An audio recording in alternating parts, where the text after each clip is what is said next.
Merhaba, bugünkü konumuz Orta Çağ'ın en keskin zekalarından biri, Canterbury'li Aziz Anselmus. Anselmus öyle iki soru sordu ki, inancın ve aklın sınırlarını zorlayan bu sorular, Batı düşüncesinin seyrini sonsuza dek değiştirdi. İşte Anselmus'u harekete geçiren o büyük sorulardan ilki bu. Bir düşünün, kutsal metinler, vahiyler, kişisel inançlar hepsini bir kenara koysak sadece ve sadece saf mantığı kullanarak Tanrı'nın varlığını ispat edebilir miyiz? Anselmus'a göre cevap kesinlikle evetti. Gelin nasıl yaptığına bakalım. Peki kimdi bu kadar iddialı düşünen adam?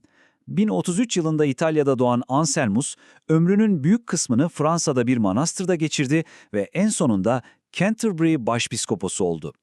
Ama o sadece bir din adamı ya da yönetici değildi. Onun tek bir misyonu vardı. İnançla aklı birbirinden ayrılmaz bir bütün haline getirmek. İşte Anselmus'un bütün felsefesini özetleyen sihirli formül bu. Fides quaerens intellectum, yani anlamak isteyen inanç. Ona göre akıl inancın düşmanı değil, tam tersine en büyük müttefikiydi. İnandığımız şeyleri anlamak için aklı sonuna kadar kullanmalıydık. Kendi deyişiyle credo ut intelligeam, yani anlamak için inanıyorum. İnanç, körü körüne bir teslimiyet değil, akılla çıkılan bir keşif yolculuğunun başlangıç noktasıydı. Anselmus'un kendine koyduğu ilk hedef de tam olarak buydu. Tanrı'nın varlığını kutsal kitaptan alıntılarla değil, su sızdırmaz bir mantık zinciriyle kanıtlamak. Madem Tanrı en mükemmel varlıktı, o zaman onun varlığının kanıtı da kusursuz, mantıksal ve çürütülemez olmalıydı.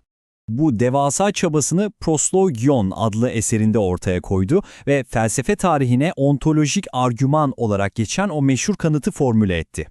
Fikir aynı anda hem çok basit hem de inanılmaz radikaldi. Tanrı'yı doğru bir şekilde tanımlarsak, onun var olmaktan başka çaresi olmadığını anlarız. Ve işte böylece sonraki 1000 yıl boyunca filozofların uykularını kaçıracak o meşhur bulmacayı yaratmış oldu. Peki bu mantık silsilesi nasıl işliyor? Gelin adım adım gidelim. Birinci adım bir tanım. Tanrı aklımızın hayal edebileceği en yüce, en büyük varlıktır. Öyle ki ondan daha büyüğünü düşünmek imkansızdır. İkinci ve üçüncü adımlarsa bariz bir gerçeği söylüyor. Bir şey ya sadece hayalimizde vardır ya da hem hayalimizde hem de gerçekte vardır.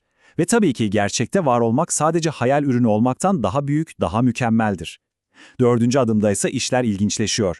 Eğer bu en büyük varlık dediğimiz Tanrı sadece bizim zihnimizde olsaydı, o zaman ondan daha büyük bir şey hayal edebilirdik, değil mi?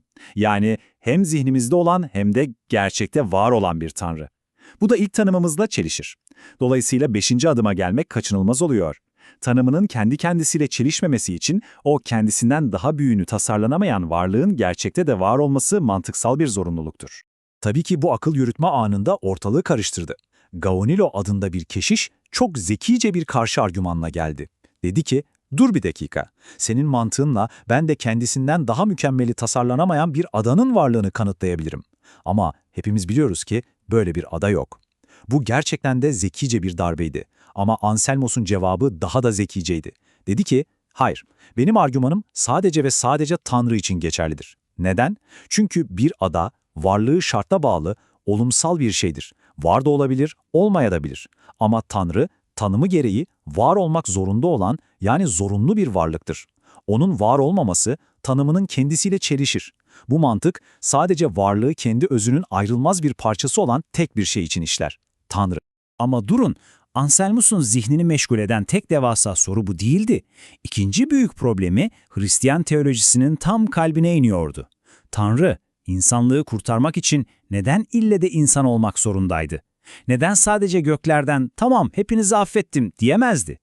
İşte bu sorunun cevabını Cur Deus Homo, yani Tanrı Neden İnsan Oldu adlı eserinde aradı ve bu alıntı onun getirdiği devrimci teorinin temel taşı. Anselmus, günahı basit bir yaramazlık olmaktan çıkarıp Tanrı'ya karşı işlenmiş kozmik bir onur borcu olarak yeniden tanımladı. Bu, inananların Tanrı ile ilişkisini kökünden sarsacak bir fikir.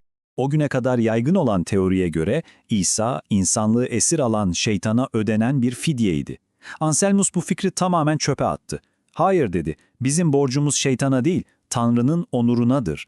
Kendi yaşadığı feodal dünyadan ilham aldı, Tanrı en yüce derebeyiydi.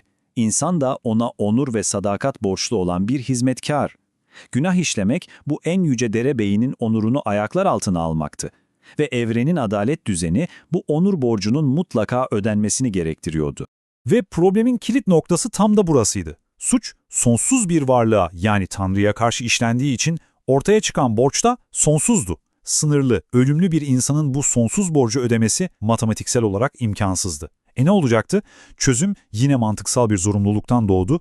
Bu borcu ödeyecek kişinin hem insan olması gerekiyordu çünkü borç insanlığa aitti, hem de Tanrı olması gerekiyordu çünkü sadece sonsuz bir varlık sonsuz bir bedel ödeyebilirdi. İşte bu kişi hem Tanrı hem insan olan İsa'ydı. Anselmus'un bu sonsuz borç teorisi öyle havada kalan soyut bir fikir değildi. Sıradan bir Hristiyanın gündelik hayatı, tövbe anlayışı ve Tanrı ile ilişkisi üzerinde inanılmaz derin ve ağır bir etkisi oldu. Bu teorinin pratik sonucu oldukça sertti. Madem ki borç sonsuzdu ve bizim tarafımızdan ödenmesi imkansızdı, o halde bir Hristiyanın hayatı kendi günahkarlığı karşısında sürekli bir pişmanlık, kendini hor görme ve keder içinde geçmeliydi. Kurtuluş insanın kendi çabasıyla kazanılabilecek bir şey değildi.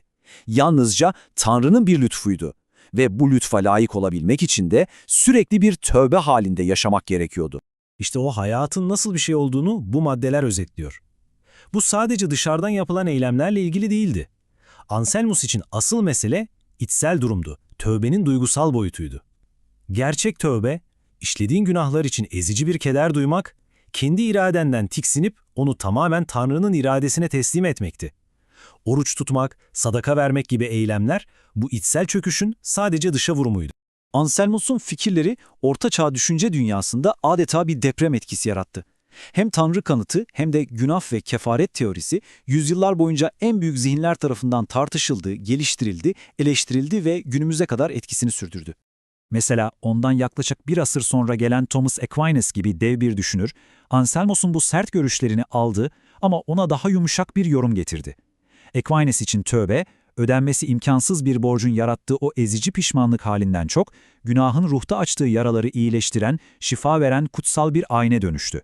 Odak noktası, bitmek bilmeyen bir kederden kilisenin sunduğu iyileşme sürecine kaymış oldu. Ve sonunda Anselmus'un bize bıraktığı mirasa geliyoruz. O, inancın sadece kör bir duygu olmadığını, akılla anlaşılabilecek, mantıkla savunulabilecek bir hakikat olduğunu kanıtlamaya adadı ömrünü.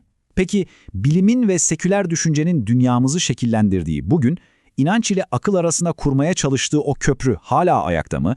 Anselmus'un 1000 yıl önce sorduğu sorular belki de hala en güncel haliyle cevaplanmayı bekliyor.